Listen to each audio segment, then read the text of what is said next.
appears that former President Donald Trump is getting a little bit of pushback for visiting the site of the train disaster in Ohio that ended up spreading toxic chemicals to that surrounding community. Now, the pushback, aside from, of course, the usual pushback that you would have from mainstream media, legacy media, Democrats, progressives, etc., it's actually coming from some of the locals, even people who are, I don't know, supporters of Trump. Weird. According to outlets who've spoken with members of the town, they would rather have action and accountability, not publicity stunts and photo ops. And I actually I agree with that. So here's what Politico's Adam Wren wrote. Quote, people living in East Palestine said that they were unsure about many things, whether the water was safe to drink, whether to remain in their homes, how to explain their headaches and bloody noses, and what to think about the VIPs making appearances in their hometown. So let me stop there and just note that it's very important to talk about the negative health impacts that people are already experiencing and will experience in the future as a result of the chemicals that were spilled. That's going to have to be addressed, as well as the loss of wildlife, of course, fish, dying in the streams, or I should say polluted streams that have killed fish and wildlife, etc. That's an issue. So now, going to the skepticism of the community, because here's a governor out there saying, Governor Mike DeWine, saying, the water is totally safe, everything's going to be fine. You're fine. The water's fine. We're all fine. Everything's fine. Just go back to your lives and forget about actually holding the train company accountable. So now look, I don't blame you for being skeptical, because we saw the same thing happening in Flint, right? The Snyder administration had said the water in Flint was safe to drink. It was not. They caused this Flint disaster by trying to save money and also ignoring a minority community, right? So now, after, I should say around 2016, President Obama actually came to Flint and to try to prove that the water was safe, drank a glass of filtered Flint water. See, I can drink it. It's fine. Yeah, it's filtered. But what you haven't done, and this is why it was panned as being tone deaf by people like Michael Moore. In that case, they hadn't replaced the corroded pipes in Flint. They were still there. And sure, yeah, okay, you can have a filter to drink it. But what about washing your clothes? What about washing your body in it? That's going to have a problem. That's going to lead to issues. And by the way, it's for the people who are already poisoned. You can't unpoison them. You can't give back the potential that was lost in their lives as a result of that tainted water. And for the government, the local government, basically covering it up and then getting away with it. So that's why people are skeptical of the government, local government, and the federal government. It's because they never hold people accountable that are in power, whether it be Democrats or Republicans. And by the way, at the same time, during that visit, they were still saying, and the government was saying, even though Obama had drank this water, pregnant women and children, you might want to stick to drinking bottled water. Well, then you're admitting that it's not safe. So look, this is a similar situation in the fact that the government has failed. Now, that said, when it comes to East Palestine, the Obama administration actually did pass regulations saying, hey, you could you need to upgrade your ECS brakes. Okay? You need to upgrade your braking system because you were running on Civil War era technology. Now, those rules passed. Trump got into power. He got rid of those rules. He deregulated the industry thanks to a flood of lobbying money. And did we hear about that when he went to East Palestine, when he made his little speech? No, he did not. He didn't talk about this at all. He didn't. In fact, he had lied. He's, I never deregulated. No, that wasn't me. And then refused to name and blame the company Norfolk Southern. Instead, passed out MAGA hats, passed out water, Trump water, the best water, the wettest water. wetter in the history of water than any other body of water ever. Can't get more wetter than this. It's ridiculous. The guy is again a serial liar, and of course, people are angry about that. Now, as I said before, I don't blame anybody for not trusting the government. And so when politicians show up to do a speech and a photo op, it's not going to fix the problem. It's going to make people mad. So let's get to the residents, right?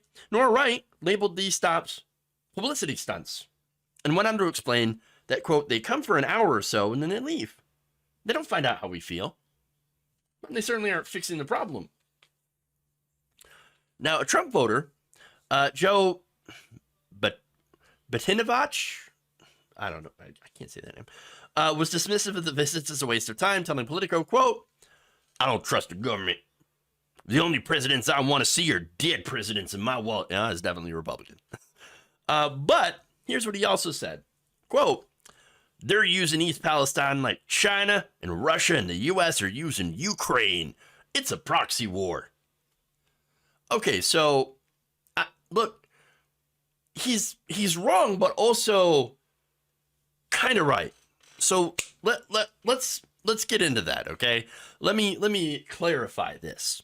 So now, as I said before, the issue here that led to this is the Trump administration deregulating trains after getting massive donations and then bragging about it. Oh yeah, I got rid of all the Obama regulations. I deregulated bigly. Let me tell you. Well, that's your fault. So now he does that, brags about it. Biden gets elected, gets into power, appoints Pete Buttigieg, and then what did Pete Buttigieg do? Well, instead of putting the rules back into place, he instead proposes more deregulation. Look, according to the Lever, Buttigieg is actively considering an industry-backed proposal to erode federal oversight of train braking systems. So Buttigieg, instead of fixing the problem, reversing the Trump deregulation, you're like, no, we're going to deregulate more. Isn't that what I'm here for? No, it's not what you're here for. So, but understand, this is not an issue of Democrats versus Republicans. Okay? No, it is the donors versus the people. It is corporations versus the rest of us. It is corporate rule that is causing this to happen. Let me give you an example. I mentioned Mike DeWine. Oh no, everything's fine. It's fine DeWine. Hey, look at that. Don't worry about this. The water's everything's safe. Everything's safe. Don't worry about it. Norfolk Southern donated $10,000 to the campaign of Governor Mike DeWine. According to WSYX, in all, the railway companies contributed $98,000 during the past 6 years to Ohio statewide and legislative candidates, according to data from the Secretary of State. Virtually all of it went to Republicans, although Norfolk Southern hedged its support for DeWine in 2018 with a $3,000 check to Democratic gubernatorial candidate Richard Cordray. Norfolk Southern extensively lobbied DeWine, statewide officials, and Ohio lawmakers. Now, the same report noted that most of the disclosed attempts to influence Ohio leaders came on generic rail or transportation issues. Okay. However, some efforts were devoted to defeating legislation that would have established tougher safety standards for rail yards and train operations. That's at the state level. When on the federal level, Norfolk Southern had helped kill a federal safety rule aimed at upgrading the industry's Civil War era braking systems, again, according to good reporting from the Lever. So understand what this is. This is not a proxy war between Democrats and Republicans. It is corporations versus human beings. It is greed versus humanity.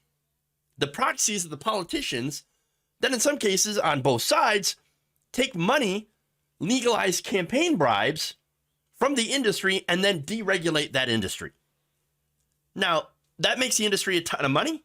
The politicians, of course, get their war chest so that they can run ads and get reelected. And the industry itself, the rails, in this case, turn around, buy back their own stock, and cut thousands of jobs, and then pocket all the extra money.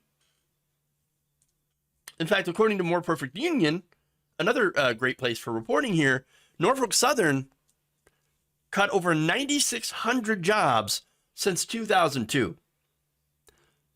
And at the same time, gave shareholders a 4,500% cut in dividends.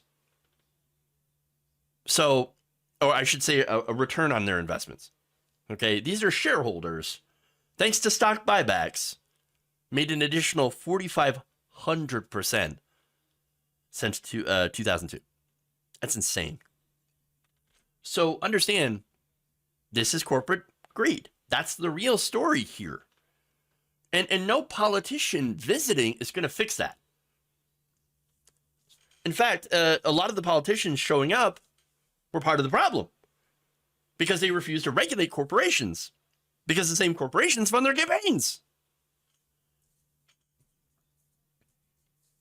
To kind of illustrate that point, the issue here with actually a different point. Media bubbles, right?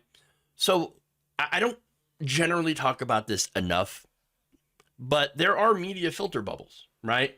And there's a lot of tribalism involved.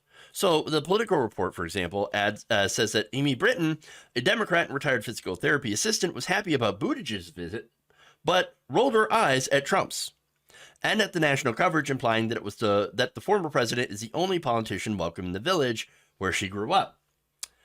She said, quote, "We're a microcosm of what's going on in the entire country." Well, now the reason she's happy about Buttigieg showing up, but not Trump, is again, the media filter bubble, right? So obviously she's a Democrat, so she's more supportive of Pete Buttigieg. Now, for me, I'm a progressive, but I also will call out both parties. As I mentioned before, Buttigieg did not reinstate these rules. So yes, he is partly to blame, and Trump got rid of the rules. He is also to blame. So that's the issue here, okay? Now, she's right in a way that it is a microcosm of what is going on in this country. Because it's happening all over this country because of corporate rule. Again, we have thousands of train derailments. We have infrastructure that is falling apart. We have corporations that have been deregulated to an insane degree where they're not promoting safety. For example, you had the baby formula shortage, which was caused by the company that produced the baby formula having, basically their machines were tainted. They were not properly maintained. They were not properly cleaned, replaced, because they were deregulated. And so that's the issue here. We are not regulating corporations because of campaign bribes. So this is a result of our campaign system being incredibly broken and corrupt. They refuse to hold these companies accountable. And it's all about the money.